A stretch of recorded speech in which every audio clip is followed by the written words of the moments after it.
Right, I'm going to begin, or have I interrupted something? Can I begin? Sure.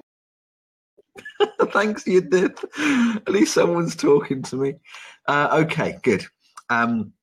Well, here we go then. Let's start the show. Apologies for the delay there. Got some technical issues there. I'm actually, first of all, welcome to the show. Good to see you guys. It is literally 6 days to go before the launch of the new Whaleshares blockchain, and it is extremely exciting stuff. This is the last show before the launch, so I hope this is going to be a good one. But I'm getting as each day goes by. I can't believe we're nearly there. It's really mad. It's really strange, quite surreal, but great times indeed. Yes, Kenny. Yay, indeed. Right. But yeah, thanks for coming tonight, guys. Good to see you. Just to let you know, I'm doing this show. It's kind of a weird exclusive because I'm doing it for the first time ever on a dongle because I moved apartment recently. And I don't have my broadband set up yet. So I'm running this on a dongle, which is not the most it's not the most cost-effective way to run a show. But hey, you're worth it. This show's worth it. So yes, so if there are interruptions, I apologise. There may be, again, with the sound, so apologies about that. It's a little bit temperamental, the dongle, but it's working, and I'm hoping you can hear me. Any problems, let me know. I do hope you know what a dongle means. It's mobile broadband. I'm assuming you guys know. It's something like that, what Woodsy put up, basically. No, dongle. No, Savo. Mobile broadband. It's an expensive way to access the internet. It costs me about 11p a minute. So this show's going to be a bit pricey, but as I say, you're worth it. We're all worth it. So good stuff. Okay. Thank you very much for coming tonight. I'm going to just go through a quick run through because we've got a decent show for you tonight, as always. I'm going to hand over to PowerPics in a moment. He's going to give us a news update. After that, I'm going to be speaking with no, we're not. We're going to have a crypto chat session first. We're going to have a crypto chat with Intelliguy, who's stepped in again to give us some crypto wisdom. And then after that, we're going to go straight into his interview because he is also the guest on the show tonight. So he's going to be having a long chat with us. And then after that, we're going to be handing over to Savo, who's got a great show. And I'm so delighted he's brought Yidnith on with him because I haven't seen Yidnith for a while, and as we all know, she's earned herself an amazing reputation in the community, rightly so, because her work is amazing. So I'm really looking forward to that. So pleased you're here, Yidnith. Good to see you because I know it's late for you, so thanks for staying up. Yidnith is the best. You're absolutely right, Doctor Who fan. And also, he's brought with him Pensive. Really looking forward to that because I think Pensive's going to be talking about some initiative or project. I don't know, but looking forward to that indeed. And then after that, of course, we'll have a little bit of cruel curation and to wrap the show up. But that's what we're going to do. So I'm also going to be talking to you about the launch of my new coin, which I'm very excited about. But I will talk to you about that after PowerPics has done his news stint. So PowerPics, I'm going to hand over to you. Are you there? Sounds good. I'm here, Freedom. Hope everyone's doing good today. How are you? Good. Staying busy. We got a lot going on, which is good, but it's getting a little bit stressful. Exciting, but stressful. I can imagine. Yeah, as Freedom mentioned, we're less than a week away now from pre-launch, and that'll happen next week on August 15th, sometime during the day. We don't have an actual, hard time, but it'll be. Right now it is the 14th becomes the 15th, but sometime during the day on the 15th is when this will happen. All of us witnesses will have to go through our update from the testnet over to mainnet, make sure everything's going, kick the tires a bit, and then we'll have that officially changed over and launched. And at that time, the process for claiming the share drop and creating accounts will go live as well. So we'll have an announcement that goes with that, kind of all at the same time when that happens on the 15th. So I'll go through a couple of updates that we have for everyone this week. First is, to go along with all the excitement and launching this pre-net and moving even towards the full launch, we have a lot of contests that are going on now to support the community, sponsoring in new members. There's different contests with Codrin and Crazy Krista, and I know Savo has different ones going on now. And Fuzzy has a contest on his own post. This is on @officialfuzzy, and this is a Whaleshares promotional art contest. And this is the first opportunity now for people to create art for us as promotional art that we'll use in marketing and advertising once we launch, to earn a basket of whale tokens from like various community leaders. There's Crazy Coin, Pixel, Beehive, PowerPic tokens, D-Bread tokens, all these in the mix. So the prizes are really incredible for this art contest. So if you want to come in and help us make some promotional art and be the first person to win baskets of whale tokens, please come in and take part in this contest. And like I said, this is over on Official Fuzzy's blog. So definitely check that out, because you'll also find more updates and stuff coming from his blog as well. Like we promised, all the official announcements will come through his blog, at least up until the launch time. After that, we'll probably have our own community blog, but everything officially will be through his channels right now in the beginning. So definitely check out his blog. Now, the other thing that the team is announcing today, and this is for the first time you're all going to hear this, we are officially using the domain name whaleshares.io. That will be the platform domain name when it launches. If you go to whaleshares.io right now, it will redirect to the beta site, and that's just going to be kind of temporary while we're moving from this beta through pre-launch next week. But as of our pre-launch, you'll be going to whaleshares.io. So that's something interesting. Just keep that in mind. The next thing up on the list is just talking about the Whaleshares witnesses. We have had some people that have DMing me and some other witnesses already and asking about that process. And we just want everyone to know that we will open up the documentation and procedures for setting up your own witness nodes about a few days after the pre-launch. We want to make sure that we move to mainnet and are stable on mainnet with all the initial witnesses and nodes we have running already. Once we know that that's smoothly transitioned over and the site is stable, we'll then open up and let everyone know the procedures for starting up their own witnesses. We are happy that there is a lot of excitement and people, anxious to come in and help us and be a part of that and be witnesses for the platform. We are happy about that. We have people that we know from the Steemit community, also in the BitShares community that are coming in, and we have plenty of people that are already witnesses now and in the community understand the process, like Intelliguy and Bushkill and now Kenny as well, who are in this witness group that will be there to help with questions and answers and make sure we have a good team of witnesses that are there to support our platform. So that's coming up next week as well. Give us a couple days after launch just to make sure we transition through smoothly, and then we'll open that up. And the last update that I wanted to give for the day was just to kind of clarify what we're doing here. We're making a change to the Whaleshares terminology. There's a few reasons behind it, but we had a lengthy kind of discussion in the dev team and development group the last couple of days, and we're going to return to calling them whale tokens. So that'll be the official terminology now that we'll use to identify the individual tokens that are used to support and reward people on the Whaleshares platform.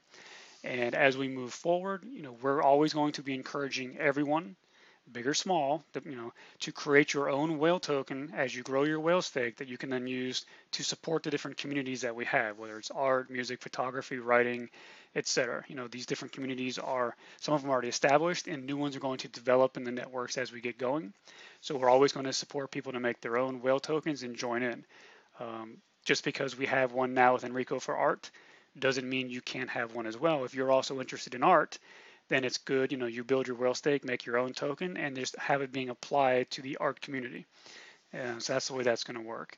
So those are our updates for this week, and I'll hand it back over to Freedom. And if anyone has any questions, just let me know. Awesome. I don't know if anybody does want to quickly get on the mic to ask PowerPics any questions. Feel free, guys. If not, I shall move on, but I'll just pause for a moment. Any questions for PowerPics? I just got a quick question regarding the different tokens. People are used to coming from Steam, for instance, where you get your post voted up, you earn so much stake, and then you vest that stake for a period of time. Now there's individual tokens that a lot of people haven't seen used. I know Smart Media Tokens on Steam works like that. On Whaleshares, how does tokens work, and what is it encouraged to have specific category tokens, or is it encouraged to have just blanket tokens that are good anywhere? Well, the tokens are going to work basically the same as we're used to on Steemit. Just like we're all used to the Whaleshares and BeyondBit tokens, where on Steemit you're getting your upvote on your post.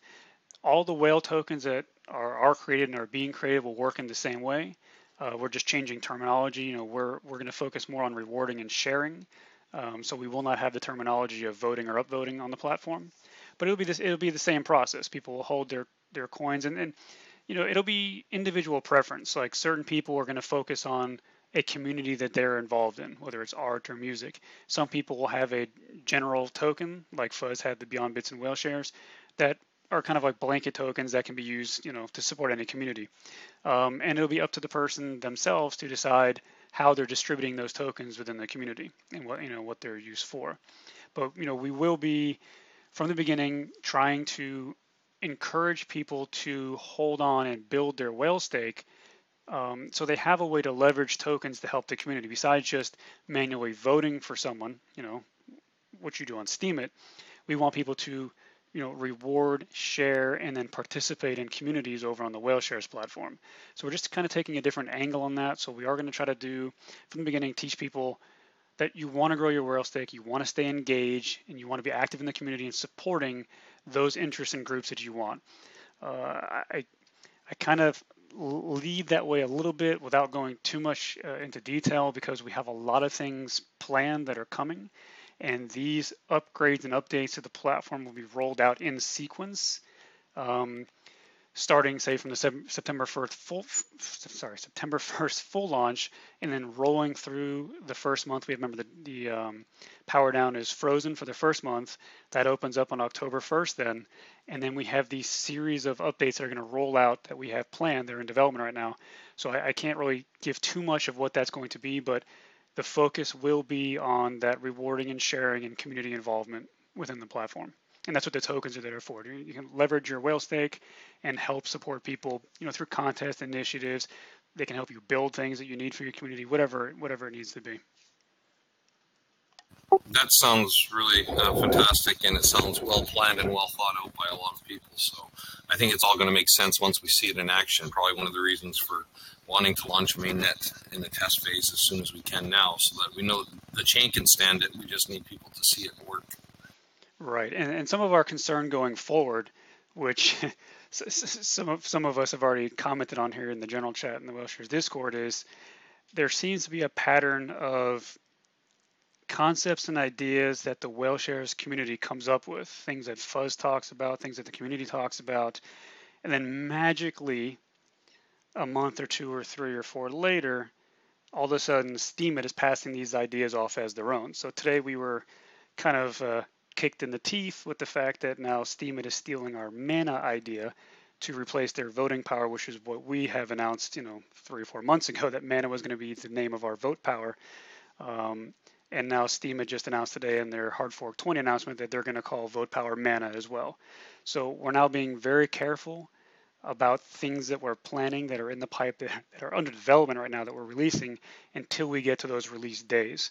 So I know it, in a way, it's a little bit frustrating to say, okay, well, what's coming? But, you know, after a certain point in time, you know, we're planning about 3 or so months out. We're going to get through all these changes and upgrades, and the platform will evolve and mature, and then the community is going to take over. That's why we have the governance channel and the feedback channel here in Discord. We're going to be looking for those leaders to step up that want to start taking control and, you know, bringing the community together, making those decisions of where we go from that point on. But we do need to get through these series of planned upgrades, events, and changes that we already have in the pipeline, and then we hand it over to the community to make the decisions of where it goes from there. But we're just we're being cautious about what we say out loud until those times come, because we're seeing a pattern of these things being borrowed, shall we say, by other people. Understood. Thank you. Yeah. Okay. So there we go. Thank you very much for that, PowerPics. Another awesome update there. So just touching on that point about the new generic term for whale tokens is what we're calling them now. And also to answer a little bit, just to come in there in relation to Intelligui's question, I mean, whale tokens will be this umbrella term for any token that people want to make on the new chain. For example, Crazy's got her coin out now, Crazy Coin. I've launched my coin, which is Whale Coin. And I think PowerPics is going to have his own coin. So people on the new chain will have their own coins, and the umbrella term will just be simply whale tokens. And hopefully that will help to distinguish things, particularly with my coin, which I've just launched, which is called Whale Coin. And I'm going to be a bit cheeky because it's my show. So I'm going to put a post up because I launched it yesterday, and the response has been fantastic, and it's great because I launched it with a little contest as well.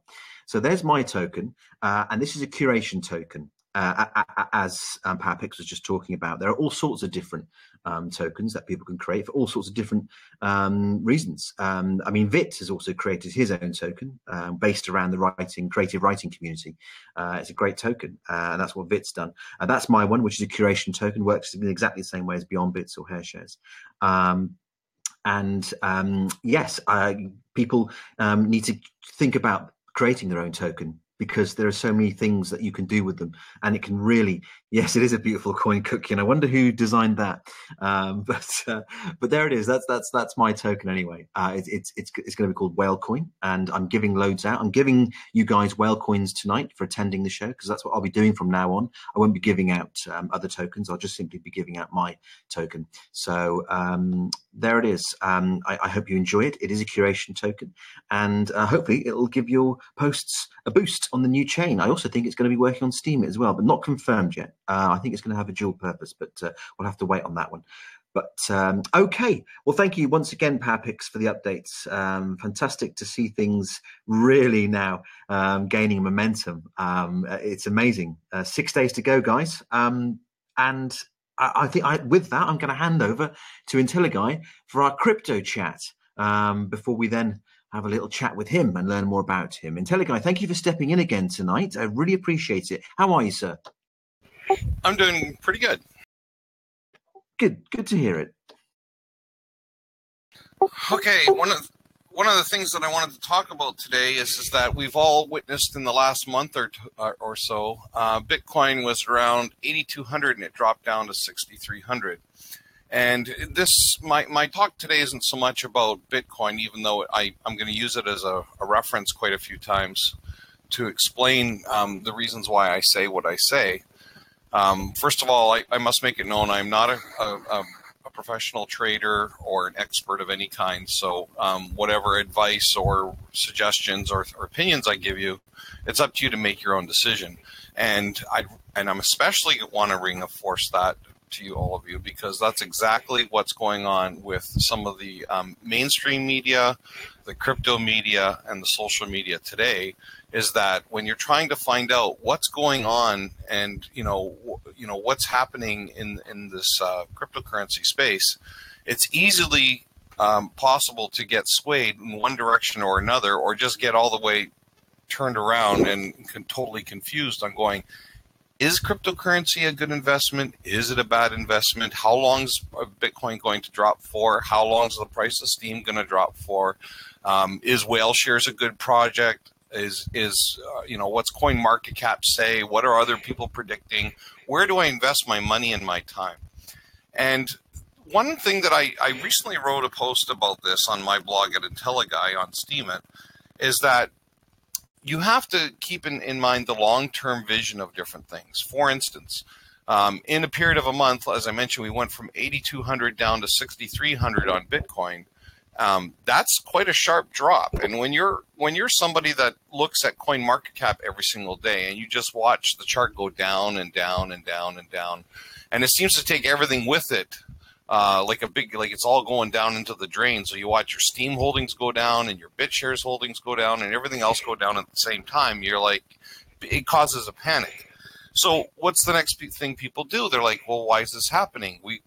we immediately go to places like CoinDesk.com. Some people inevitably go to CNBC or CNN or Fox News or any of those different places, and they're looking for what the latest thing is, and quite often they get a lot of negative publicity and a lot of negative slants in their journalism, saying I'm not going to repeat them, but you'll see that.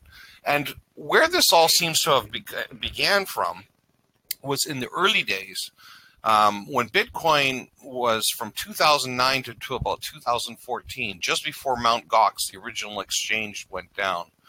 Bitcoin was out there, but it was only the freaks and the early adopters that nobody even knew was dealing with it, and it was so small on the radar scale in the global economy that Bitcoin was never mentioned in the news until it shot up from $125.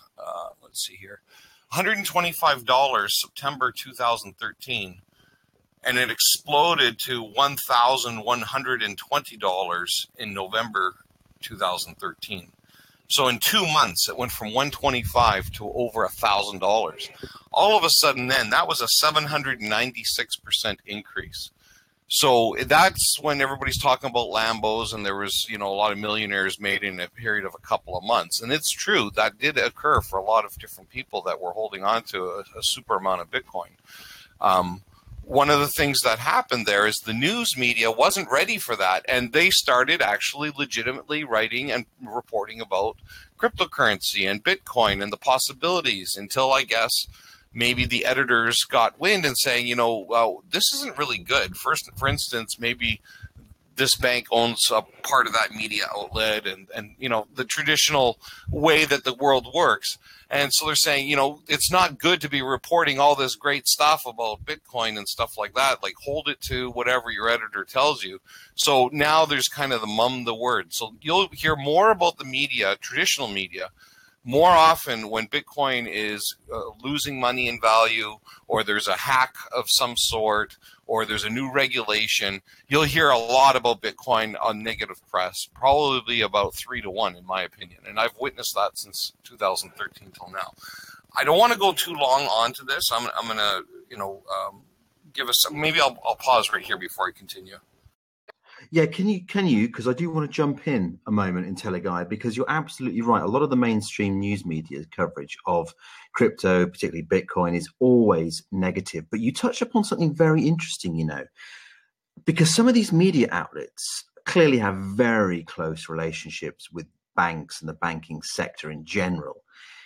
Could it well be the case that they are literally, if not owned, certainly in cahoots with them? Yeah, there's a way that if you follow the way it all works, there's a graphic image somewhere where it explains. I think there was somebody that knows that's listening to this right now will know better what I'm trying to talk about. I think there's only like 9 major media conglomerates, and they're owned by out of all the media outlets, there are actually like only 9 owners of all media worldwide or something like that. It all branches off to different ones. There's a graphic that I could go into on that, but without getting too much into it, yes, there is a very much vested interest where what the media prints is often seen across all news outlets because that's the story of the day of what we're trying to report. And Bitcoin is not on the agenda of any of these large corporations or banking institutions at the current moment. They're making their money on the traditional financial system, and you'll often hear Warren Buffett and people like that, even Bill Gates, will say, there's no need for Bitcoin, and I don't trust it. Well, that's not how these people got rich, and they don't need Bitcoin, to hold their wealth. So, I mean, it's no wonder that the billionaires of today don't actually think that Bitcoin's a great idea, because it was part of their business plan to get to where they are. So when they speak, I don't listen. Just to say, Intelliguy, a lot when we talk about the mainstream news media, that's certainly one sector, but it isn't just news media. It's other types of media content that are all over various different channels. There are subtle messages built into a lot of programmed content that is saying to people, be warned, do not trust Bitcoin or crypto, isn't there? There is, and if you a lot of people will see that and understand that as it is, right? Those of us involved in the crypto space will actively use it and hear what the latest buzz is by attending a show just like this, for instance, or other shows. And then we'll read something in the newspaper and going, wow, these people, they're only half reporting the truth because I was there and I heard what's about to come out next with BitShares or, such and such, right? Or how come BitShares isn't even mentioned as a decentralized exchange to this day?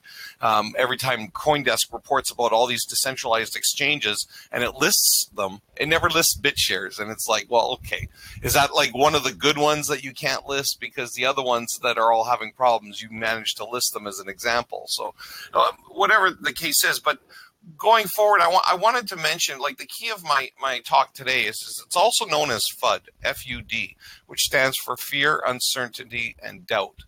And quite often, somebody that's late to the space, and this is how it wraps around to Whaleshares. For instance, when Steam first came out, there was a Bitcoin maximalist, I'm not going to give his name at the moment, who went around and said Steam in its first year of operation, and this is 2016, will not succeed. It will not see 2017. And if it does see 2017, that will be the last few days before it dies. Like, it's just not going to go past 2017. Well, as you know, we're here 2018. It's running strong. It's still growing in number of users and number of posts. They're constantly working on it. So he was wrong. Now, when it comes to Whaleshares, you may hear a lot of people on Steam saying, oh, Whaleshares is like this new project. It's never going to work. There's not going to be any interest in it. And these are all people that are staked into Steam that may say that, or other networks, like other social media platforms as well. When you hear stuff, that's fine. Take what they're saying at face value. But at the end of the day, each user is responsible for making their own decision. What other people say and other people print, including myself, what anybody says, take it with a grain of salt, do your own investigation, your own research, and decide how much weight you're going to put on what somebody else thinks or says. Because at the end of the day, we're all created with our own brains, and we can only make our own logical decisions. If you like something and you believe in something and you've investigated it and it seems legitimate and it's not costing you anything to get involved or anything, then go with it and see what you think after you've experienced it. But the worst thing somebody can do is just toe the party line and just everybody seems to be talking negative about something, so I think I will too. That's just being a follower, and that doesn't help anybody. So that's kind of what I wanted to talk about on my crypto talk today. Yeah, well, this is it. I was just about to type something to Kottering because she just raises a point there. It's like saying if you use USD, you're a criminal and related to a cartel or something. I was talking to somebody the other day. In fact, it was 2 days ago, and it was a lady called Jackie I met in Boston Tea Party, which is this local. It's not local, well, it is for me, but I think it's a national chain. Maybe you have them in America. It sounds American, but they do amazing food and drink. Anyway, I was sat there enjoying my new area that I've moved to, and actually managed to fit in a chat on crypto with this 60-something retired school teacher. And I said to her, look, I keep hearing in the news media all the time, Bitcoin scam, Bitcoin scam, Bitcoin scam. Well, just replace the word Bitcoin with pound sterling scam. Makes no sense really, because pound sterling scams happen all the time. So, but for her, something clicked, and that provoked quite a long conversation about crypto. You can get through to people, but my word, the media is making the job for us difficult, and it is creating a lot of FUD deliberately. And it's not just the media, as you've just been saying. People have got to do their own research. They've got to find out for themselves. But I'm afraid, as you know, Intelliguy, the media is so powerful. It's putting a lot of people off from even beginning their own research. And that's true. But at the end of the day, I think that as people are going to value what their neighbor says or their family member says a lot more than what they see on TV or in the newspaper or on an internet search. So I think as the entire crypto space grows and evolves and becomes larger, it's up to us to educate our fellow neighbor or our fellow family member about what we think, what we see, and what we're doing, and get them their opinion involved and show them what we're doing. And I think that without the media, I think all of us can still survive in this space and do very well at it. It's just a matter of being able to not always let somebody else do the thinking for you. Do the thinking for yourself. No, absolutely. And I would extend what you just said to complete strangers in a tea room in the area I live, as I managed to finally get through to that woman, and I had a successful conversation with her where I educated her a little bit about crypto. And you could see in her mind lights switched on. And it was great to have that conversation. So, yes, you're absolutely right. There is an onus on us who are adopters to educate others. I fully agree. Okay. Anything else, Intelliguy? Not for the crypto segment, but I invite anybody that wants to get a hold of me if I do another one of these crypto talks or something. If I'm not clear on something, or I hear a bunch of feedback from people saying it would have been nice if you would have discussed this a little further or something, feel free to send me an email to Intelliguy@tuta.io. That's TUTA.io, and I'll put it in the chat here for everybody. Can they DM you on Discord? And they can do it on Discord as well. You can send me a message on Discord. I try to be on frequently, but it queues up my messages. So Discord's also another way of doing it for sure.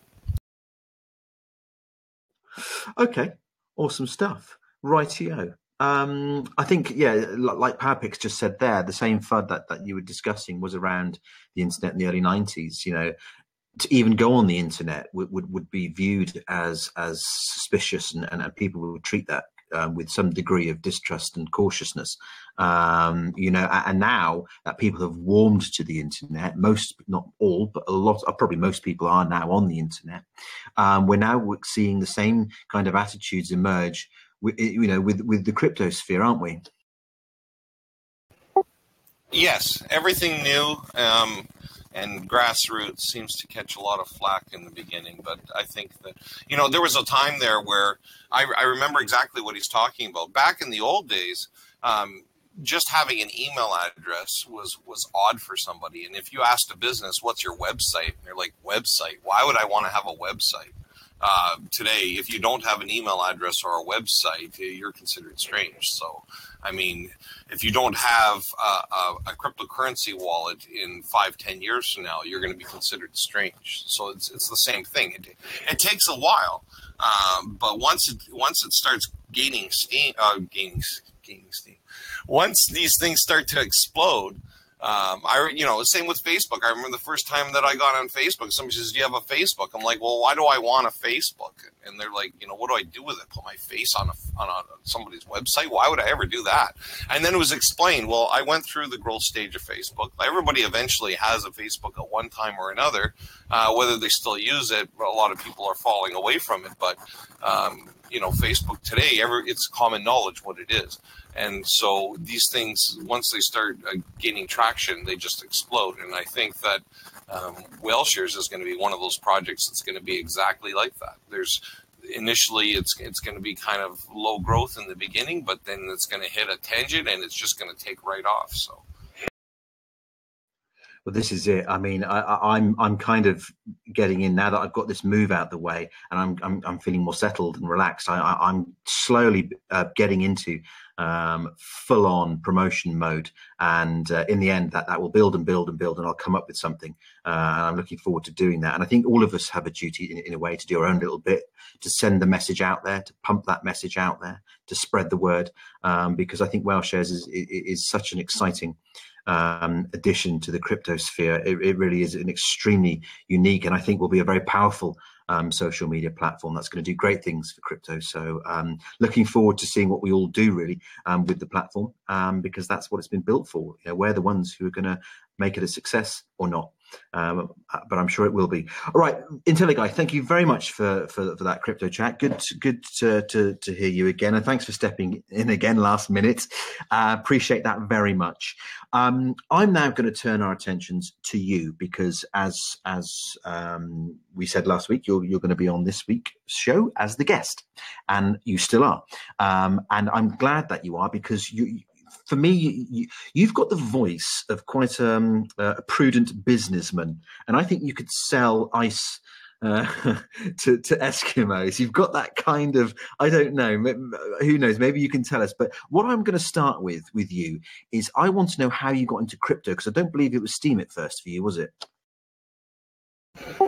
No, I got involved in crypto with Bitcoin in 2013, where I started mining Bitcoin, and Bitcoin led me to PureCoin next. And it was around that era that I began interested in this stuff. And I, as a computer geek myself, that, you know, repairs computers and does things like that, I had no idea why I didn't hear about Bitcoin prior to 2013 when everybody else already was playing with it. So I was a little late to the game. Okay, so you were late to the game, and when you finally entered the game, what did you find? What were your first impressions, and where did it take you? Well, the interesting thing is that 2013 was that explosive year again, where September 29th, 2013, Bitcoin was the 125 that I mentioned, and 2 months later, it went up to 1,120. And when I saw that, back then, BTC-E was still a very good exchange to be on. It didn't require any identity verification. They ran really strong for many years. But you'd sit up there at 2 o'clock in the morning and you'd watch your Bitcoin go from $100 to $300 just in a matter of a half hour. And you're like, well, what do I do with it? I just tripled my money. Do I sell it? And then you'd sit there and ponder it. And while you're sitting there thinking, you'd watch it go from 300 to 400. And you're like, well, I guess I'm not selling right now. And then it would take a short dip of $75 and you're back to your, 325. And you're like, well, geez, I don't know what I should do. You could make so much money in those days where in a matter of 12 hours, you'd see a price jump of $300 to $400 either direction.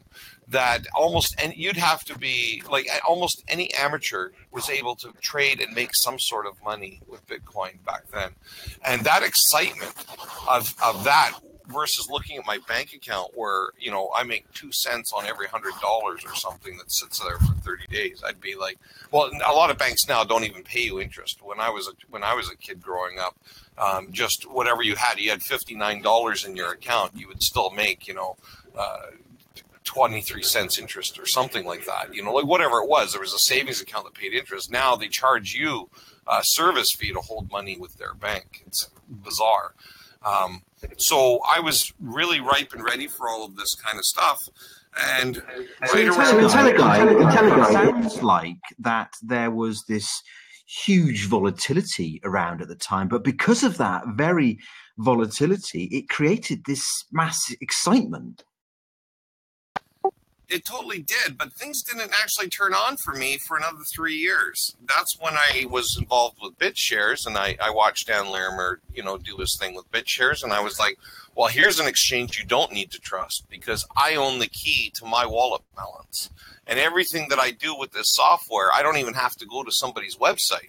I can actually download the BitShares client myself and run it on my own computer, and I decide when that software gets upgraded.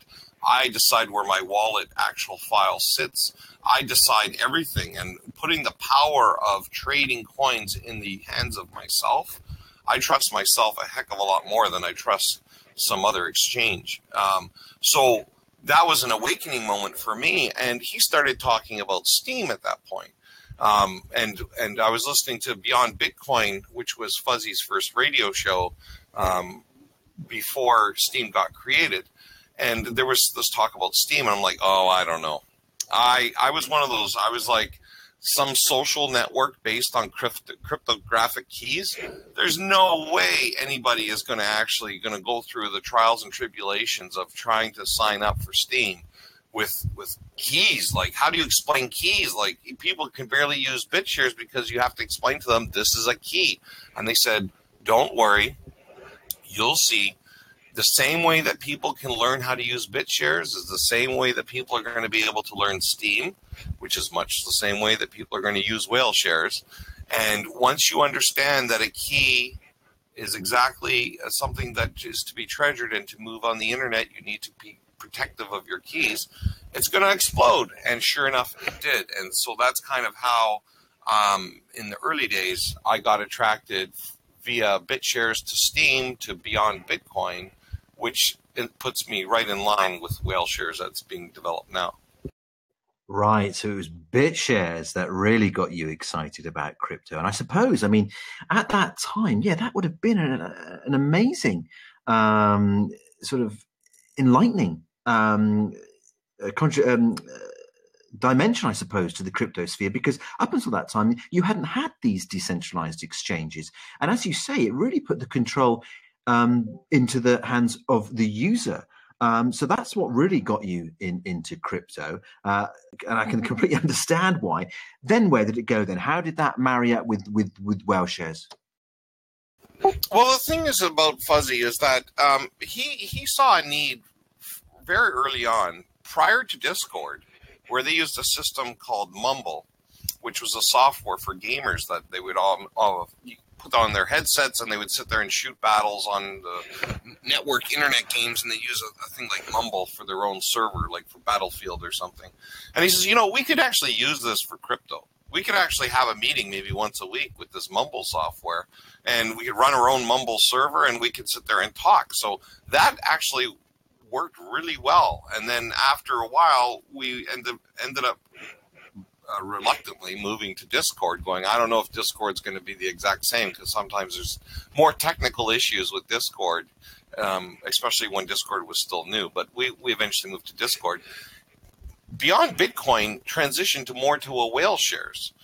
It was more about Whaleshares became its own unique project. It wasn't just like a topic of the day, like a small segment. And we moved away from every project can get airtime to we're going to focus more on BitShares and EOS, because these two big projects are going to be something that's going to require a lot. They both have a lot of interest now, and they're going to have a lot more interest as time goes on. So between EOS and BitShares and Whaleshares, those three kind of took over. There's no point in having Beyond Bitcoin anymore, where we're talking about everything that just shows up. Some shows can still get on as long as they're related to one of those three in some way. So when it came to Whaleshares, I missed the boat on Steam. I wasn't going to miss the boat on Whaleshares. So I told Fuzzy right off the bat, I says, listen, as soon as you get something running, a test net, whatever, I says, I will buy the server resources. I will invest my time to run it. If I can give you any feedback, because, I used to compile from source all the time. Every type of coin wallet there was, and I was actively involved in a lot of development, design projects and stuff like that. I've investigated a lot. Quite often Fuzzy would hand me a bone and say, okay, go investigate where that is, or if this is any good, or give me your opinion on that, and I'll give you a couple of coins just for doing that. And I'd run off and I'd spend 8 hours. I'd come back, tail wagging, and go, there you go, this is exactly what I found, and here's proof of everything. And I enjoyed doing that kind of stuff. So I felt I'd be an asset in the early days of Whaleshares to, do what I could from an outsider perspective. I'm not on the dev team officially, but I am a testnet node and have been right near the days that it first launched. And I'm very excited to be part of its initial launch and graduating from testnet to mainnet.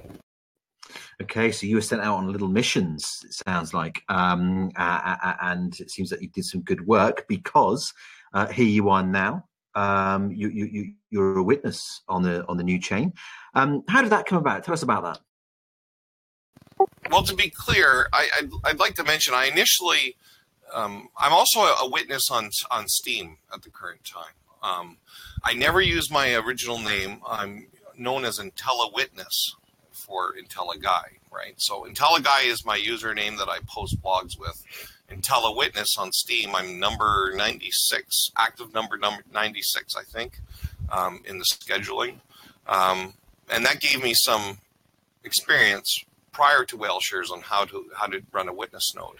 And I did also do a witness node on BitShares in the beginning as well, but they only reward the top 21 users, and there is no alternate user on BitShares So that's kind of a little frustrating. That's a new invention of Steam, where they bring in an alternate witness from like the top 150 or whatever it is and cycle them through. But I'm sorry, you're going to have to repeat the question. I got lost in my thought. No, don't worry. I've just realised then. Well, hang on a minute. This is interesting. So I'm going to just change that question slightly. Then, are you going to? It was basically about how you got into being a witness for Whaleshares. But let's just pause that for a moment, because you've got a witness running on the Steam blockchain. Are you going to continue with that then? I wrote about this once, and I don't know if it was in a blog post or I merely said it in chat or I said it verbally. Whatever I'm thinking seems to make its way either into my fingers or my mouth, one way or the other. But I mentioned that Whaleshares is not a competitor to Steam. It's its own unique animal. I think Steam has its own user base and its own reasons for existing the way it's going to exist. I think Whaleshares is another avenue. I don't think that one has to leave one for the other unless that's what they personally want to do. I just think that you will find that there's going to be certain things that are going to thrive better on Whaleshares than they will on Steam, and vice versa. So both networks are open. And with that said, being a witness on both networks is something that's quite possible for me to do. There's a lot of similarities between the two. I think that I will be a lot more successful on Whaleshares than I will on Steam, because Steam is fraught with problems as far as the way that the top 50 witnesses are organized and the amount of delegation and vote selling that occurs on there, that a lot of these massive whales that are more than happy to come by and give you an upvote on your post, they also control who the witnesses are too by delegation.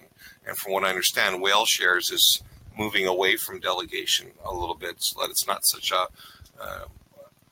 feature that can be used and abused quite the same way that it's fallen victim to on Steam.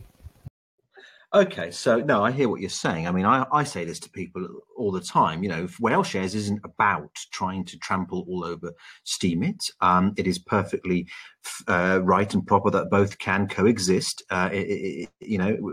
It's not necessarily about trying to destroy Steam at all, because, like you say, they have got different features and characteristics, and they might be going in different directions. I mean, there are clearly parallels, of course there are, but both, I believe, can coexist. And a lot of people I've bumped into already are saying, look, I'm going to be managing both, and that's fine. That might work for some people. Hopefully, though, Whaleshares may actually fill in a lot of the gaps and resolve a lot of the problems that we've come across on Steam, and it might draw more people over to the platform in the end. Ultimately, who knows? That if that naturally sort of organically happens, then brilliant.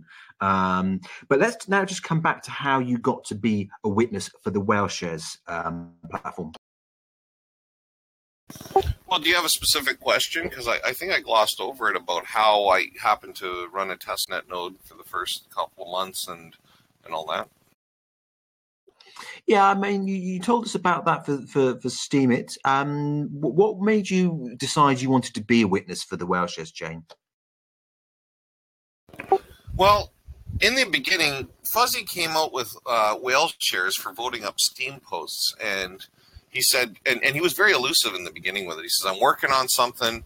I can't really reveal what it is until it's ready, because I want to do this right, and I want to make sure it works, and first to market it means a lot in this space, especially, because you get a lot of copycats that steal your thunder, as we're seeing is happening right now with Mana that I just learned about, but nonetheless.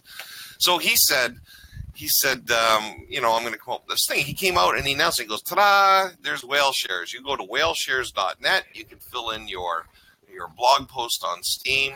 If you've earned your Whaleshares or earned your Beyond Bits, he says, because people were actually earning them by being guest speakers or attending the shows that he was running, or doing some sort of work like PowerPics was doing with graphic design and different things. If you were actually somebody that contributed to the Beyond Bitcoin atmosphere, quite often those tokens were handed out to people that earned them. And these people that did the work to earn them were legitimate people that also showcased their work on their blogs. For instance, PowerPics, his blog was dynamite.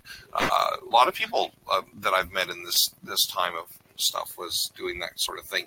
And the buying of Whaleshares and Beyond Bits on the BitShares exchange was like the byproduct. Very few people needed to go and buy or sell them that way because it was more interesting to participate and earn them. It only makes sense now that as Steam has evolved, Whaleshares has grown up, and now it's no longer needed in this regard. We're going, why don't we just take it to the next level? The next level is have its own social network where everybody's invited to create their own token if they want and use those tokens in a similar fashion. Why not take something that's already successful and just double and triple the effect by allowing everybody to participate in the same thing in a same. I just get excited talking about it. I can tell. You still haven't answered the question. Tell us about your Whaleshares Witness application. My Whaleshares Witness application. I think what you're talking about is what my witness node does is that they came up with the Docker binary distribution on how to run a witness node. And they said, okay, here, everybody, here's the step 1, 2, 3, 4, 5 that you have to run on your server. This is how you run a witness node. And I scratched my head at that and saying, well, if I'm really going to trust this thing, I want to run the source code. So I got involved with Babetta in the early days with the source code, and I said, okay, the code that you're providing everybody, it doesn't compile from source. And he'd be like, huh? He goes, well, it runs on my platform. And I would point out a few things. He's like, oh, it's because I have this library already installed and you don't. I said, well, just so you know, people are going to want to be able to run from source so they know there's nothing hiding in the code. And they said, oh, absolutely. By the time we're ready for launch, we will have that available. And we're going to open source it or we're going to make it freely available after, we're past the development. So I assisted him. I was the guy the guinea pig that he would always try the source on. And during this procedure, I'd come up with the odd thing. For instance, I noticed in GitLab where it's hosted, there's I don't know if we're supposed to be talking about certain features. Well, it doesn't matter which one it will be. The code has a feature for something to occur that an application people can use on the software. And I said, well, the way you've demonstrated and what you have works really well. However, there's a gap here that could be exploited or it could actually cause problems for people if used in a certain way. You might want to address that and here's the reasons for it. And he said, you know what? Thank you. That actually works really well. And it made it into the testnet code that we're all going to be seeing on mainnet. So we averted a problem like that. So I think that I've been kind of helpful from the day that I learned that there was going to be testnet witnesses required to proving that I can keep a node up and running to conversing with those people that are key founding members of Whaleshares. So I don't know. I think that's an answer to your question, I hope. I think it is. You did well, so thank you very much for that. Going to sort of move towards wrapping up. We're running out of time. You did mention though that you wanted to explain about the Intelliguy witness node on Whaleshares, that it's been decommissioned and you're operating as Intelliguy witness. Do you want to clarify that? Well, and this is important for all Whaleshares witnesses that are going to be coming forward, more so in a Steam environment than it is on a Whaleshares environment, but I'll give you the example. There's an exploit that's kind of available where on Steam you have to register a price feed as a witness, okay? And that means that every hour you got to put what the latest price of Steam is currently trading at. That way the internal market knows how to show the value of posts, and it allows transactions to occur in the form of Steam dollars to SPD and SPD Steam dollars to regular Steam and different things like that. That requires bandwidth. And bandwidth is something that your Steam power allows you to use. There's also a reputation system that's involved. I think that if you run your main node as a witness, as the user that you are, and you get downvoted to oblivion, that doesn't help you very much. I think you can still post, and it's not going to be related to Steam feeds, but it's just not generally good to be using your main account for posting as you do for witnessing. That's why there's a difference between the two on that system. I think people want the witness node to be recognized. This account is actually primarily a witness. You're not voting for me, the guy. You're voting for that, the witness. And quite often they'll name them similarly. So I started off wanting to be IntelliWitness on testnet on Whaleshares, but I figured nobody's going to recognize who I am. So I'll do like everybody else is doing. Acrid was Acrid, and Steam PowerPic or PowerPics was PowerPics. And at some point, our initial witnesses caught on and said, you know what, we really should be calling ourselves the proper witness node on this system. So Intelliguy has been decommissioned as a witness on testnet, and now I'm IntelliWitness. So I've made that posting to let everybody know in Discord as well as on my blog on things. So if you see IntelliWitness, it's the same thing that I'm called on Steam for my witness node. IntelliWitness is me running it. Oh, okay. All right. Well, thank you for clarifying that. And I guess, that could help some of the other witnesses as well if they didn't know about that. But okay. Interesting clarification. Thank you very much for that. And thank you very much for the chat. It's great to learn more about people's individual crypto journeys, especially when they find Whaleshares. And that was a great story. So thank you for that and telling us about all your all the details that I managed to eventually get from you. And also thank you once again for covering the crypto chat segment. Really appreciate it, Crypto Intelliguy. Is there anything you want to say lastly to wrap up? I do. I want to encourage other people that are quite often, just figure that they're present or that they're just listening all the time. The lurkers of the thing. Get involved, much like I did. I should mention, when I first got involved with Beyond Bitcoin, I used to listen to people chatter back and forth on the radio waves there, and I would be like, why didn't they ask this? They should have asked this. Oh, my God, they did it again. They still didn't ask this. And I got so fed up. One day I came on the air, and I put on my headset for the first time, and anybody wanted to speak up, and I said, yes, please ask this, or I want to ask this question. And at that point, I think there was about 4 or 5 other people that says, yes, that's a good question. How come nobody's asked that question? And I'm like, I guess it just escaped them, right? So get involved, whether it be text or if you want to get brave enough to get on the mic, go ahead. I was always worried that someone's going to recognize my voice or something if I get on the air. It's never been a problem for me, and even if they did, I'd be more than happy to say, yeah, that's me, and that's just what I do in my spare time. Just get involved, because as you get involved in the long term of things, people get to know you.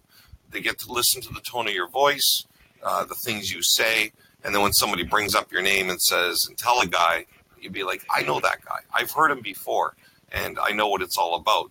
And I don't want to steal the show from anybody else that also has a talent or something else. So please, hear these shows. Freedom will bring you on as a guest. Freedom Exists will bring you on as a guest, much like he did me, and much like he's going to have somebody else next week. Maybe one day you can be one of them. Wise words indeed, Intelliguy. I think confidence is a big issue for a lot of people, and when they first enter the crypto arena, it can be very overwhelming, as it was for me.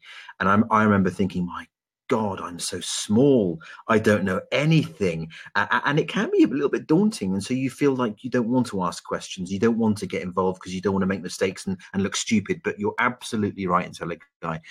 You need to get involved. You need to ask questions. Don't be frightened to ask those questions, because, asking things, getting involved, that will take you on a more valuable journey in crypto. So wise words indeed. Thank you very much, Intelliguy.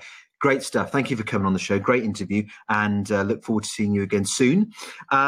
So with that, I believe it is time for a bit of music. Gosh, this show is flying by. I didn't realize it's 1:08 over here. But anyway, good stuff. Savo, are you there? I'm always here. Yes. That was a great talk, I must say, with Intelliguy. He hits the needle or how do you say it, the needle on the head. Oh, Intelliguy is fantastic. Absolutely. But the phrase I think you're looking for is he hits the. Oh gosh! Now I've forgotten what it is. The needle on the head. It's not the needle. What's the nail? Nail. The nail. Yeah. Thank you, PowerPics. But you're right. Yes, he hits the nail on the head. Absolutely, he does. Right, Savo, what have you got for us? Well, I have two guests. One is the most beautiful voice on the net here. It's Yetnet. We all know, but she's been a little bit on, how do you say, low profile, I believe. So she has new material, and I'm going to give you a listen to that. But we have also Pensive, who actually has a new concept which fits completely in the previous topic when it comes to coins and tokens to leverage, because he has a concept, and that concept he has was exactly where I was thinking of when I shaped the purpose for a whale token for musicians. And we had a talk, and I think it's really cool. So, but we will start with some music from Yetnet. So, Yetnet, are you there? I'm here. Can you hear me? We can hear you, yeah. Very nice. Thanks, God. So you have been listening. What is your first impression of what you heard tonight? Because I know, and you said it also in the chat already, you are not not an oracle for crypto, right? So how do you think of what you heard? Do you get it, what we are doing? I don't understand the question. Oh my God. I'm perfectly awake. Sorry. I was meaning, how do you feel about what you hear about Whaleshares and these developments? Oh, well, I confess last year I was absolutely unaware of the blockchain, of crypto coin. I mean, I remembered Hector telling me about the Bitcoins, and we actually mined a few with a computer that died, and then we found out that they had value, but the hard drive was dead. I mean, which is like, that was terrible. But we forgot all about that, and he was the one who recommended me. Of course, it's like Murphy's Law, Cottering, just like that those things happen. And he told me about, I was just like kind of discouraged about YouTube cutting monetization with the small channels, because I hold it for a while, and I went on quite low profile for a while. So I felt like even after 10 years on YouTube, it kind of punched the small channel. So my partner told me, okay, there is this new site, and maybe you need some fresh air. And I am present in off-chain networks like Instagram mostly and others, but I kind of needed the fresh air.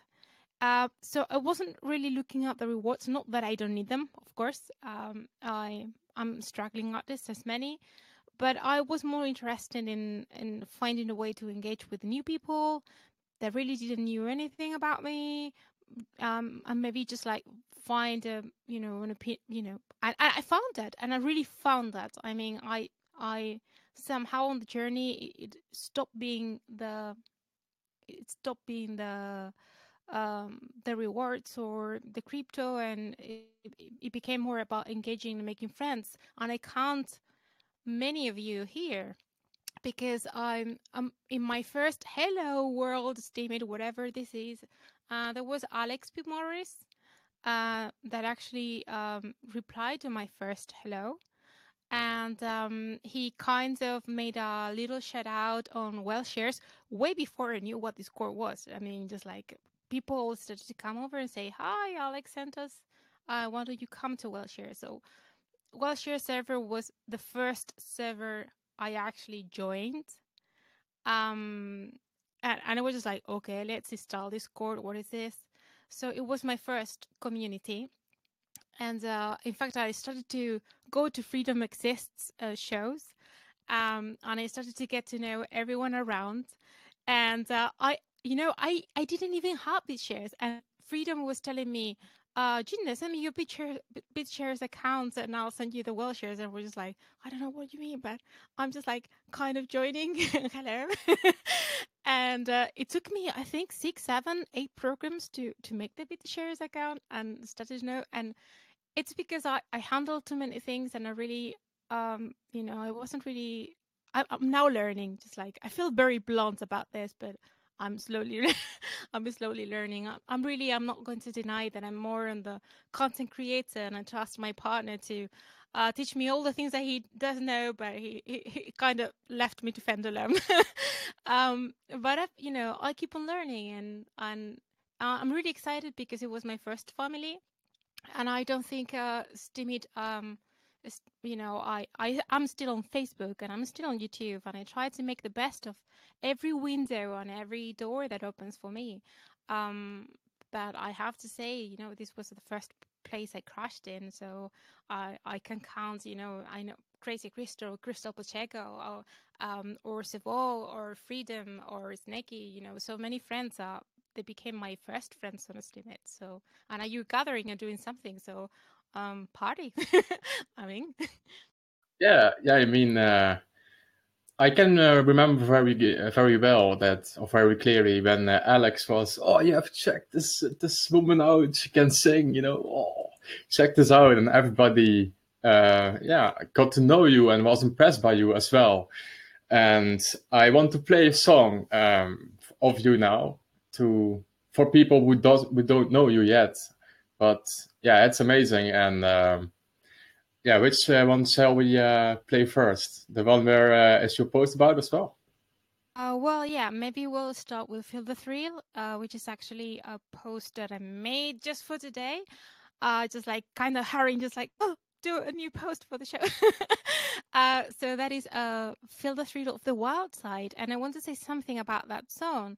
It actually says, leave them in the cages, spinning in their wheels. You were always wild and free. And it's a song about shedding off fears and just try things and get into the woods and howl to the moon and do whatever your spirit calls you to do. Here, there, anywhere in between.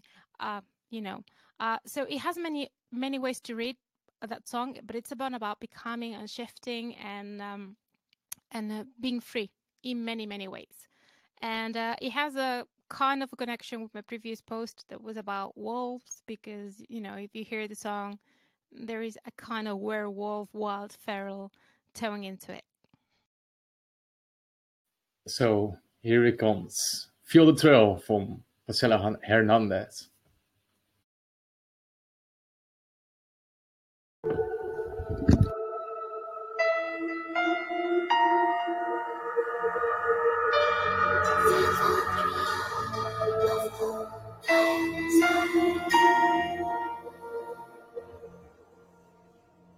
It's always hard for the best to last long in a row. It's even harder for the old ones now that are not ready to go alone. But I know aside from strong in me, long beats so sweet and high. And now it's drumming louder and louder, captured by the beat of human chords. And then I run in a sweet release to the breeze. When I hear these squares and winding, bury my breath on spinning, start our gaze, I'm back into the world. I could hold to the moon. Ooh, I could hold to the moon.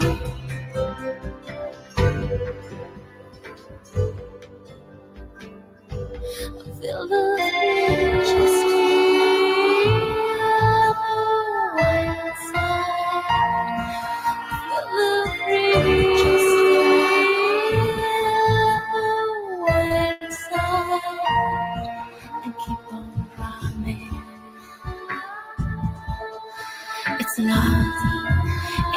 long, long way.